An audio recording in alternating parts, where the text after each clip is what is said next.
स्वयंघोषित विश्व प्रवक्ते संजय राऊत यांच्या अकलेची दिवाळखोरी निघालेली आहे। रोज उठून सकाळचा भोंगा वाजवायचा आणि या कृतीमुळे स्वतःचं पक्ष संपवण्याचं काम या विश्व प्रवक्त्यांमुळे होतंय। स्वतःची ग्रामपंचायत, स्वतःचं महानगरपालिकेतलं नगरसेवकाला त्यांना स्वतःला निवडून आणता येत नाही, स्वतःचं कर्तृत्व दाखवता येत नाही, कुठल्याही प्रकारची निवडणूक जनतेतनं निवडून जिंकता येत नाही। अशा व्यक्तींनी रोज उठून मोदीजींवरती, अमित शहा साहेबांवरती आणि मुख्यमंत्र्यांवरती बोलणं हे कुठेतरी लोकांना पचनी पडणारं नाहीये। शोले चित्रपटातील असरानी प्रमाणे राजकारणातील असरानी म्हणजे संजय राऊत आहेत। आधे इधर जाओ आधे उधर जाओ बाकी मेरे पीछे आओ अशी भूमिका त्यांची महाविकास आघाडीत राहिल्यामुळं सगळे महाविकास आघाडीतले पक्ष बाजूला गेलेले आहेत। राहिलेल्या त्यांच्या उभाटा पक्षातले आमदार खासदार सुद्धा सोडून गेलेले आहेत। कुठेतरी बाळासाहेबांवरती प्रेम करणाऱ्या, उद्धव साहेबांवरती प्रेम करणाऱ्या शिवसैनिकांच्या मध्ये जर काय खंत असेल तर ती संजय राऊत या नावाची आहे। या व्यक्तिमत्वामुळे संपूर्ण शिवसेना संपवण्याचा काम या व्यक्तीकडनं झालेला आहे। राहिला प्रश्न त्यांनी भाजपच्या नेतृत्वावर बोलण्यात की त्यांची उंची नाही। सोलापूरचे पालकमंत्री जयकुमार गोरे साहेब हे राज्याचे ग्रामविकास मंत्री म्हणून अतिशय प्रभावी काम करतायत। आषाढीच्या वारीमध्ये 2 वर्ष त्यांनी केलेलं उल्लेखनीय काम, विशेषतः पक्ष वाढवण्यासाठी पक्षाने दिलेली जबाबदारी पालकमंत्री जयकुमार गोरे यांनी पार पडली। अपक्ष निवडून येऊन 4 वेळा आमदार राहिलेले आहेत। सातारा असेल, सोलापूर असेल, माढा असेल, धाराशिव, सातारा, सांगली या प्रत्येक ठिकाणी भाजपचा नगरपालिका, नगरपंचायती, जिल्हा परिषद, महानगरपालिका इतकंच काहीतरी विधान परिषदेच्या निवडणुकी सुद्धा जयकुमार गोरे साहेबांनी एकतर्फी जिंकून दाखवलेले आहेत। पक्ष कसं वाढवायचा याचा आदर्श संजय राऊतांनी जयकुमार गोरे साहेबांकडून घेतले पाहिजे। आपण काय करतोय, आपल्यामुळं कुठेतरी ठाकरे परिवाराला तुम्ही अडचणीत आणण्याचं आजपर्यंत काम केलंय।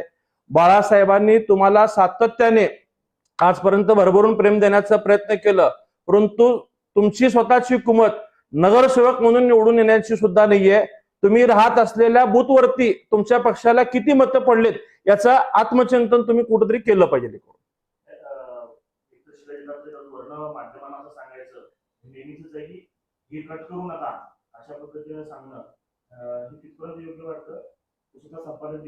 स्वतः बघा, मी तुम्हाला सांगतोय की त्यांची वैचारिक दिवाळखोरी झालेली आहे आणि त्यांच्या ह्या रोजच्या भोंग्यामुळेच कुठेतरी आपल्याला मान्य करावं लागेल की त्यांचा पक्ष संपलेला आहे। त्यामुळे शिवसैनिकांनाच वाटतंय की ठाकरे परिवारांनी यांना बाजूला केलं पाहिजे आणि महाराष्ट्राची एकीकडे संस्कृती सभ्यताचा वारंवार भाषणात उल्लेख करायचा आणि टीआरपी साठी आपल्याला कोणी विचारत नाही, आपल्या स्वतःचं अस्तित्व कुठेही राजकीय आपण दाखवू शकत नाही। त्यामुळे अशा प्रकारचं बेफाळ वक्तव्य करण्याचं काम त्यांच्याकडनं रोज सुरू आहे।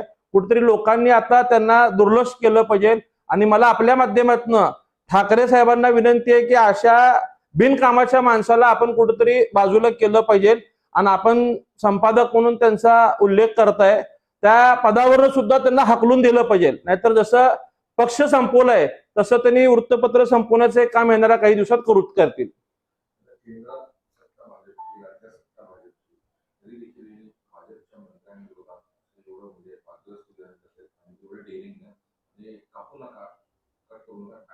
मी बोललो टीआरपी साठी कर्तृत्व स्वतःचं कुठं राजकीय दाखवता येत नाहीये, कुठे आमदार निवडून आणता येत नाही, खासदार निवडून आणता येत नाही, नगरसेवक निवडून आणता येत नाही, आपल्या मुळगावची ग्रामपंचायत निवडून आणता येत नाही। आपलं राजकीय यश कुठेही आपल्याला सिद्ध करता आलं नाही आणि स्वतःचं अपयश झाकण्यासाठी जी नाराजी प्रत्येक शिवसैनिकांमध्ये आहे, ठाकरे परिवारावरती प्रेम करणाऱ्या शिवसैनिकांमध्ये जी नाराजी आहे की संजय राऊतांच्या भूमिकेमुळं एकीकडे महाविकास आघाडीचं तुंतुन वाजवताना आपण शरद पवार साहेबांच्या तुतारीचा पक्षाचा प्रवक्ता असल्यासारख्याची भूमिका मागच्या अनेक वर्षांमध्ये घेत राहायचं आणि त्यातनं आज जी काय महाराष्ट्रातली परिस्थिती राहिली आहे, म्हणूनच मी म्हणलं की शोले पिक्चरचं असरानी जसं जेलर आहे तसं ही महाविकास आघाडीतला असरानी आहेत।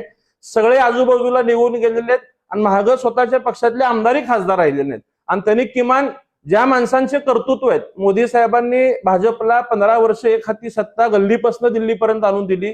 अमित भाईंच्या माध्यमातून भाजप देशात राज्यात कशा पद्धतीने काम करतोय आणि आपण जयकुमार गोरे साहेबांवरती बोलतायत ते अपक्ष निवडून येतात आणि त्यानंतर 4 वेळा त्यांच्या मतदारसंघात एकतर्फी निवडून येताना फक्त मतदारसंघापुरतं नाही तर सोलापूर महानगरपालिका असेल, जिल्हा परिषद असेल, माढा असेल, धाराशिव असेल, सांगली, कोल्हापूर, सातारा प्रत्येक ठिकाणी पक्ष आदेश पाळून पक्षाची जबाबदारी दिली आहे ती प्रामाणिकपणे काम करण्याचं काम जयकुमार गोरेंनी केलेलं आहे. त्यामुळे संजय राऊतांनी किमान जयकुमार गोरेंची बराबरी करू नये, त्यांनी आपल्या बूथवरच्या कार्यकर्त्यांशी सामना करावा. यापूर्वी देखील संजय राऊतांनी अशा पद्धतीची वक्तव्य केलेली आहे. राजकारणामध्ये मोठ्या नेत्यांबद्दल अशा पद्धतीची खालच्या दर्जाची वक्तव्य करणे कितपत योग्य आहे? आपल्याला टीआरपी मिळावं एवढंच त्यांची भूमिका आहे. अकलेची दिवाळखोरी निघालेली आहे हेच यासाठी मिळेल. कुठेतरी ठाकरे साहेबांनी त्यांच्यावरती अंकुश लावणं गरजेचं आहे आणि येणाऱ्या काळात ते जर नाही घडलं तर आहे ते पण अस्तित्व संपून जाईल. खरं तर हा विषय जो आहे तो मुख्यतः जे अभिजित बिबके आहेत त्यांच्यावरती भाष्य करताना निघालेला होता. कारण की जी ठाकरेंची सेना आहे त्यांचा पक्ष जो आहे तो आता येणाऱ्या काळात अभिजित बिबके चालवतील असे जयकुमार गोरे म्हणाले होते. त्याच्यानंतर हा सगळा विषय निघालेला होता. आता संजय राऊतांची भूमिका अशी झालेली आहे की त्यांना ठाकरे नावापेक्षा दिपके नाव मोठं वाटायला लागलेलं आहे. त्यामुळे वैचारिक गोंधळ झालेला आहे. त्यामुळे आपला पक्ष ठाकरेंच्या नावावरती चालवायचा का दिपकेंच्या नावावरती चालवायचा हा प्रश्न विचारणं काय गैर नाहीये. ज्या ठाकरे नावाला 60 वर्ष मागच्या महाराष्ट्राने प्रेम केलेलं आहे त्या नावापेक्षा जर ह्यांना दिपके मोठं वाटत असेल तर स्वाभाविक आहे कोणी त्याबाबतचा प्रश्न विचारणारच आहे करून. त्यामुळं आपण उत्तर देताना आपण आपल्या वैचारिक सभ्यतेने द्यायचं, राजकीय अभ्यासातनं द्यायचं का अशा पद्धतीने वाईट वक्तव्य करून द्यायचं, ही त्यांची वैचारिक दिवाळखोरी निघाल्यामुळेच त्यांच्याकडनं या गोष्टी होत आहेत. विमान सेवा आजपासून पुन्हा एकदा सुरू होते. मधल्या काळात खंड पडला, काय सोलापूरची एक बैठक अधिवेशनाच्या काळात मुंबईमध्ये झाली होती. ती प्रामुख्याने उड्डाण पुलासंदर्भात आणि सोलापूरच्या विमानसेवा आणि पाणी पुरवठ्याच्या संदर्भात होती. त्यावेळेस मी आणि पालकमंत्री साहेबांनी मुख्यमंत्र्यांच्या निदर्शनास असं आणून दिलं होतं की स्टार एअर्सला आपण VGF गॅप फंडिंग दिलेलं असताना, RS दिलेलं असताना त्यांनी ही विमानसेवा चुकीचं कारण देऊन बंद केलेलं आहे. आणि त्यावेळेस मुख्यमंत्री साहेबांनी निर्देश दिलं होतं दीपक कपूर साहेबांना की संबंधित कंपनीशी चर्चा करावी आणि ते ऐकले तर ठीक आहे, तर त्यांना कराराचा भंग केला म्हणून नोटीस द्यावी आणि त्याही पलीकड जरी त्या कंपनीची तयारी आहे तर पुढची कायदेशीर प्रक्रिया करून सोलापूरची विमानसेवा प्राधान्याने सुरू करावी. परंतु ह्या सगळ्या प्रक्रियेमध्ये कंपनीने सुद्धा प्रतिसाद दिला. आज मुंबईची सेवा सुरू होते. लवकरच मुख्यमंत्री साहेबांना पालकमंत्री साहेब बोलून गोव्याची विमानसेवा पूर्ववत करणे, त्याचबरोबर नवी मुंबई एअरपोर्ट जे आता नव्याने सुरू झालेलं आहे त्या ठिकाणी स्लॉट उपलब्ध घेऊन देण्यासाठी आपण प्रयत्नशील राहणार आहोत. तिरुपतीची सुद्धा मागणी मोठ्या प्रमाणात आहे. त्याही स्लॉटला उडानच्या योजनेतनं स्लॉट मिळण्यासाठी सुद्धा आपण पालकमंत्री साहेब आपण सगळेजण पाठपुरावा करतोय. त्याही विमानसेवा सुरू होतील. मला सोलापूरकरांचे आभार मानायचे की आपण विमानसेवेला अतिशय चांगला प्रतिसाद या ठिकाणी देत आहे. आजची विमानसेवा जवळपास फुलच असल्यासारखी आहे. येणाऱ्या काळात सुद्धा आपण या विमानसेवेला प्रतिसाद द्यावा अशी मी सोलापूरकरांना विनंती करतो.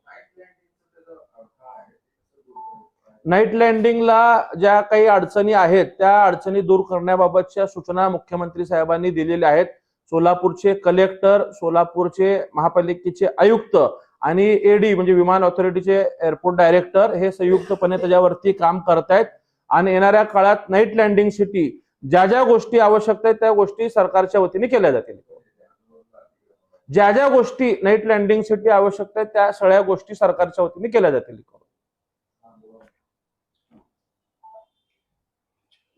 Yes.